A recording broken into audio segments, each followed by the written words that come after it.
বন্ধ সফল, তাই ব্যবসায়ীদের ধন্যবাদ এবং ভাইরাল ভিডিওতে তৃণমূল ও বিজেপি সেটিংয়ের তত্ত্ব বামের। বিভিন্ন দাবিতে সারা ভারত বন্ধে ক্রান্তি ব্লকে ভালো সাড়া পড়েছে বলে দাবি বাম নেতৃত্বের, যে কারণে বৃহস্পতিবার সন্ধ্যায় পথসভা করে ক্রান্তির ব্যবসায়ী সহ সাধারণ মানুষকে ধন্যবাদ জানান বাম নেতারা। পাশাপাশি পথসভায় বক্তব্য রাখতে গিয়ে বাম নেতারা বলেন, শান্তিপূর্ণভাবে বন্ধ সমর্থন করার জন্য সবাইকে ধন্যবাদ। বন্ধ সমর্থকদের বাধার মুখে পড়ার আশঙ্কা করেছিলেন তারা, কিন্তু তা না হওয়ায় তারা খুশি। সেই সাথে উপরতলা থেকে নিচুতলা পর্যন্ত তৃণমূল কংগ্রেস ও বিজেপির সেটিং রয়েছে বলে দাবি করেন বাম নেতারা। তাদের দাবি, রাজ্যে যাই ঘটুক দিল্লির নেতাদের সাথে সেটিং হয়ে যায়। সেই সেটিং যে নিচু স্তর পর্যন্ত রয়েছে তার প্রমাণ হিসেবে তারা গতকালের ভাইরাল ভিডিওটির প্রসঙ্গ তুলে ধরেন।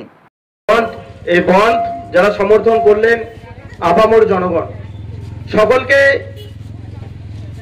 ভারতের কমিউনিস্ট পার্টি মার্ক্সবাদী ক্রান্তি এরিয়া কমিটির পক্ষ থেকে রক্তিম অভিনন্দন, লাল সালাম।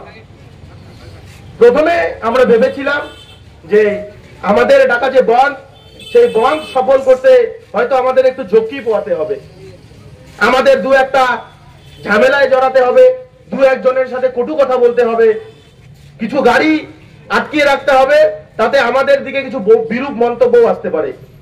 কিন্তু কাল যখন আমরা পিকেটিং চালু করলাম, ক্রান্তিবাসীর যে সাড়া, সেই সাড়াটা যখন আমরা পেলাম, ক্রান্তি বাজারে শুধুমাত্র যে জীবনদায়ী ওষুধের দোকান, সেই ওষুধের দোকান ছাড়া সমস্ত দোকানপাট যেভাবে আপনারা বন্ধ রেখেছেন, সমস্ত বাসের চাকা যেভাবে বন্ধ থেকেছে, তার জন্য আপনাদের সকলকে লাল সালাম। আশা করি আপনাদের এই যে সমর্থন, আপনাদের এই সমর্থন দীর্ঘদিন ধরে আস্তে আস্তে করে বাড়ছে। বাড়ার কারণ আপনারা বুঝে গিয়েছেন, এ রাজ্যের যে মুখ্যমন্ত্রী 2011 সালে বুকে বড় আশা নিয়ে এই রাজ্যের মসনদে বসেছিল, সে যে প্রতিশ্রুতিগুলো দিয়েছিল, সেই প্রতিশ্রুতিগুলো আজকে একে একে ভঙ্গুর হয়ে গিয়েছে। 2019-এ অনেক আশা নিয়ে এ রাজ্যের লোকসভা নির্বাচনে মানুষজন তৃণমূলের উপর বিতশ্রদ্ধ হয়ে বিজেপিকে এনেছিল, বিজেপিকে বিপুল ভোটে 18টা এমপি দিয়েছিল। মানুষজন হয়তো ভেবেছিল যে তৃণমূলের বিপক্ষে বিশের কাজ করতে পারবে একমাত্র বিজেপি, কিন্তু আস্তে আস্তে আপনারা সেটা হয়তো নিজেরাই উপলব্ধি করতে পারছেন যে বিজেপি কখনো চাচ্ছে না এ রাজ্যের মসনদ থেকে তৃণমূল সরে যাক, এ রাজ্যের ক্ষমতা তৃণমূল হারাক। আমাদের গণতান্ত্রিক আন্দোলনের এ রাজ্যের যত নেতৃত্ব আগাগোড়া একটা কথা বলে এসেছে, একই বৃন্তে দুটি ফুল, বিজেপি আর তৃণমূল। এই কথাটা এতদিন তাত্ত্বিক মনে হলেও আস্তে আস্তে আমরা উপর থেকে নিচ পর্যন্ত যখন তাকাচ্ছি, এই তত্ত্বটা যেমন কালে কালে মিলে যাচ্ছে। এ রাজ্যের নেতা মন্ত্রী আধিকারিকরা একে একে বিভিন্ন দোষে দোষী, কখনো শিক্ষা দুর্নীতি, কখনো রেশন দুর্নীতি, কখনো ট্রিপল চুরি, কখনো বাচ্চাদের স্কুলের ড্রেসগুলো পর্যন্ত চুরি। এত চুরির পর চুরি, চুরির পর চুরি, তাদের বিরুদ্ধে যখন ইডি, তাদের বিরুদ্ধে যখন সিবিআই মামলা করছে, তাদেরকে যখন তলব করছে, তখন একদিন হঠাৎ করে দেখা যাচ্ছে সকালবেলা আমরা ঘুম থেকে ওঠার আগে মমতা ব্যানার্জি ঘুম থেকে উঠে যাচ্ছে এবং দিল্লির ফ্লাইট ধরে যাচ্ছে নরেন্দ্র মোদীর সাথে সেটিং করতে। তারপরের দিন আমরা খবরের কাগজে বিভিন্ন নিউজ চ্যানেলে দেখতে পাচ্ছি এর বিরুদ্ধে স্থগিতাদেশ, অনুব্রত মণ্ডল জেল থেকে ছাড়া পেয়ে যাচ্ছে, অভিষেক ব্যানার্জির বউয়ের সোনা চুরির যে কেস, সেই কেস বন্ধ হয়ে যাচ্ছে, অভিষেক ব্যানার্জির কয়লা চুরির যে কেস, সেই কেস বন্ধ হয়ে যাচ্ছে। ক্রান্তিতে অনেক নেতার বিরুদ্ধে অনেক সময় বিভিন্ন রকমের যে দুর্নীতির অভিযোগ, সেই অভিযোগগুলো একের পর এক উঠে আসছিল, কিন্তু কালক্রমে দেখা যাচ্ছে সেই নেতাদের যে অভিযোগ, সেই অভিযোগগুলোর কোনো কোর্টই প্রমাণ করতে পারে না।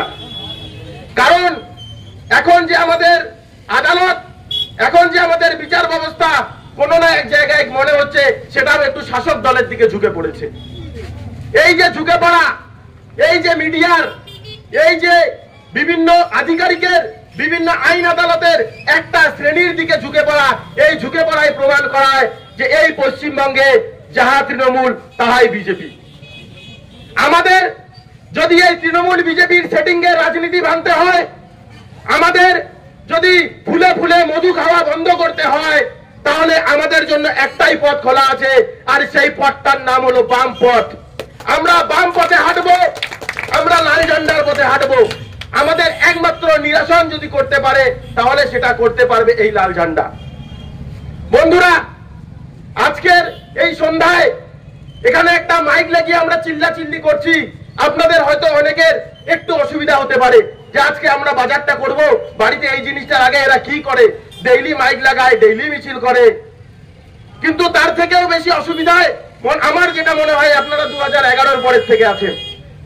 এই মমতা ব্যানার্জির সরকার 2011 সালে একজন মহিলা মুখ্যমন্ত্রী হিসেবে যখন এ রাজ্যের ক্ষমতায় এসেছিল, তখন এ রাজ্যের মহিলা থেকে চালু করে বিভিন্ন জন হয়তো ভেবেছিল এবার আমরা একটা বাংলা দেখবো, যে এই বাংলার নাম হবে সোনার বাংলা। কিন্তু সেই সোনার বাংলার সোনার মহিলা মুখ্যমন্ত্রীর আমলে একে একে আমরা দেখতে পাচ্ছি কামদুনি ঘটনা, একে একে দেখতে পাচ্ছি আমরা রাজগঞ্জের ঘটনা, রায়গঞ্জের ঘটনা, কালিয়াগঞ্জের ঘটনা। সেখানে স্কুল ছাত্রী থেকে চালু করে বিভিন্ন নারীদেরকে ধর্ষণ করে খুন করে রাস্তার ধারে ফেলে রেখা যাচ্ছে। আর যখন তদন্ত করে দেখা যাচ্ছে যে তারা কারা করছে, এগুলো সবগুলোরই সাথে কোনো না কোনো ভাবে তৃণমূলের যোগ রয়েছে। এই তৃণমূলের নেতারা যারা বিভিন্ন ধর্ষণে, যারা বিভিন্ন চুরিতে, যারা বিভিন্ন ডাকাতিতে যুক্ত, আমরা এই ক্রান্তি বাজারে কথা দিয়ে যাচ্ছি, এই লাল ঝান্ডা যতদিন আছে নবান্ন থেকে তাদেরকে টেনে নামিয়ে রাস্তায় দৌড় করাবো। আর এই দৌড় করাবে এই লাল ঝান্ডা। আমরা কথা বলি তৃণমূলের দুর্নীতি নিয়ে, আমরা কথা বলি যে এদেরকে হয়তো ঠেকাবে বিজেপি। কিন্তু এতদিন যখন আমরা কেন্দ্রের সেটিং দেখতাম, রাজ্যের সেটিং দেখতাম, আপনারা হয়তো সমাজ মাধ্যমের মাধ্যমে অনেকজনই জেনে গিয়েছেন যে শুধুমাত্র রাজ্যে বা কেন্দ্রে নয়, আমাদের ক্রান্তিতেও সেই সেটিং এর তত্ত্ব নেমে এসেছে। আমাদের ক্রান্তির নেতারাও একে একে ক্রান্তির রাজনৈতিক পরিবেশটাকে এত ঘৃণ্য করে দিচ্ছে, আপনাদের সকলের হয়তো লজ্জাবোধ হচ্ছে যে আমরা এদেরকে নির্বাচিত জনপ্রতিনিধি করেছি। আমরা কথা দিয়ে যাচ্ছি, এই লাল ঝান্ডা কথা দিয়ে যাচ্ছে, এই নির্বাচিত জনপ্রতিনিধিদেরকে গণতন্ত্রের মাধ্যমে তাদের গণতান্ত্রিক অবস্থান থেকে টেনে নামাবো। এই টেনে নামার দায়িত্ব এই লাল ঝান্ডা নিবে, এই ক্রান্তির লাল ঝান্ডা নিবে।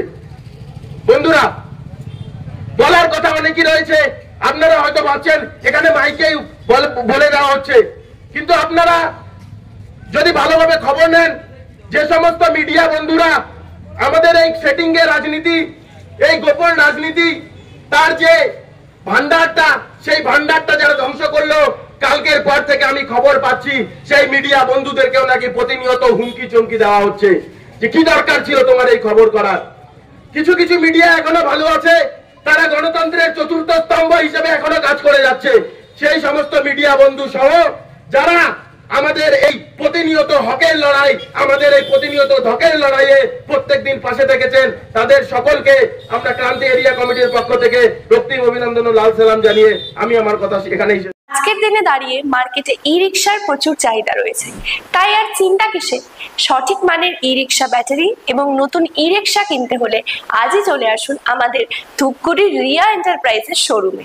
এখানে পেয়ে যাবেন ই রিকশার লিথিয়াম ব্যাটারি এবং রয়েছে দুটো ফিনান্স কোম্পানিতে লিথিয়াম ব্যাটারি কেনার সুবর্ণ সুযোগ।